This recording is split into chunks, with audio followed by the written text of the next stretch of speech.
Okay, so last spring, I was about to throw out this beat-up old storage bin one of those cheap plastic ones with a cracked lid. It was heading straight for the trash, and right as I'm walking to the bin, my neighbor leans over the fence and says, "Hey, you throwing that out? I've been growing tomatoes in one just like it for 3 years." Wait, what? Tomatoes? In a broken storage container? That conversation completely changed how I look at trash. You clicked on this because you want to grow food, but maybe you don't want to spend $50 on fancy pots. Or you live in an apartment with no yard. Or you're just tired of videos that assume you have unlimited space and money. And you're wondering if you can actually grow real food in random containers you already have. Here's the truth, I'm now growing more vegetables in recycled containers than I ever did in garden beds. Buckets, tin cans, old tires, broken furniture, stuff people put on the curb for trash. And I'm harvesting pounds of food from things that cost me absolutely nothing. By the end of this video, you'll know exactly which containers work, how to prep them, what to grow, and the one trick that makes recycled containers actually outperform expensive pots. Let's get into it. Why recycled containers work. Here's what nobody tells you about expensive garden pots. Plants don't actually care if the container costs $5 or $50. They care about drainage, soil volume, and not getting root bound. That's it. A cracked plastic storage bin rescued from trash? If it's got drainage holes and decent soil, your tomato plant will be just as happy as in a designer pot, costing more than your monthly coffee budget. I learned this the hard way. My first year gardening, I spent probably $200 on matching terracotta pots because I thought that's what you're supposed to do. They looked pretty for about a month. Then half cracked during a cold snap, and honestly, plants didn't grow any better than my neighbor's plants in literal paint buckets. The breakthrough was when I compared harvests. My fancy pot cherry tomatoes, about 3 pounds. My neighbor's paint bucket tomatoes, 7 pounds from one plant. Same sun, same soil, same watering. The only difference was the container. That's when I realized plants evolved growing in the ground, in rotting logs, in rock crevices. They're not impressed by brand name planters. The best part about recycled containers? You can experiment without financial stress. Want to try growing something weird? Grab a container from recycling. If it fails, you've lost nothing but some soil and seeds. That freedom actually makes you a better gardener. Best containers to use. Let's talk about what actually works, because not everything is suitable. 5-gallon buckets are absolute champions. Old paint buckets, joint compound buckets, food-grade buckets from restaurants, perfect depth for root vegetables, wide enough for multiple plants, incredibly durable. I've got buckets outside through 3 winters, still going strong. The key, drill drainage holes in the bottom, like 6 to 8 holes. I learned this when I planted lettuce in a bucket with 2 tiny holes, and it turned into a swamp after rain. Root rot city. More holes are better. Old storage bins and totes work amazingly, especially cheap ones that crack or lose lids. I've got beans growing in a cracked 18-gallon tote right now. The crack actually helps with drainage. Tin cans are perfect for small herbs or lettuce. I save every large coffee can and tomato can. Punch holes in the bottom with a hammer and nail instant herb containers. Line them up on a windowsill and you've got a kitchen garden that costs nothing. Old tires work incredibly well for potatoes.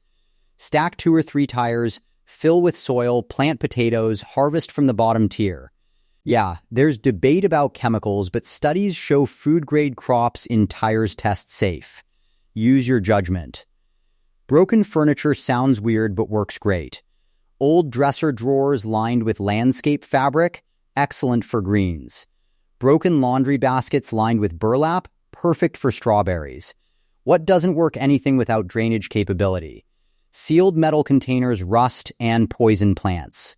Glass containers create anaerobic swamps. Use common sense. How to prepare containers. This is where most people mess up. You can't just dump soil in a bucket and expect magic. There's a process, takes maybe 10 minutes per container. Step 1, clean thoroughly. Soap and water, good scrub, rinse well. If it held chemicals, paint, motor oil, skip it. Not worth the risk. Step 2, drainage holes, non-negotiable. I use a drill with half-inch bit for plastic. For metal cans, hammer and large nail. For bucket bottoms, 6-8 holes spread across the base. Here's a trick: drill holes at slight upward angle from inside to outside. Prevents soil washing out while still allowing drainage.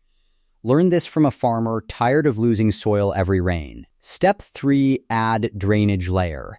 Before soil, I put about an inch of gravel, broken pottery, or styrofoam peanuts at the bottom. Creates air gap and prevents soil clogging drainage holes. Step 4, prepare soil.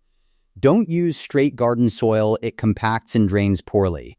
Mix your own, 1 part compost, 1 part coconut coir or peat moss, 1 part perlite. Budget version, 1 part compost, 1 part garden soil, 1 part sand. Step 5, label containers. I used to think I'd remember what I planted where. I was so wrong. Grab a permanent marker and write directly on the container. Future you will be grateful. Best crops to grow. Not all crops work equally well in containers. Size matching is crucial. For small containers, 1 count, herbs are perfect.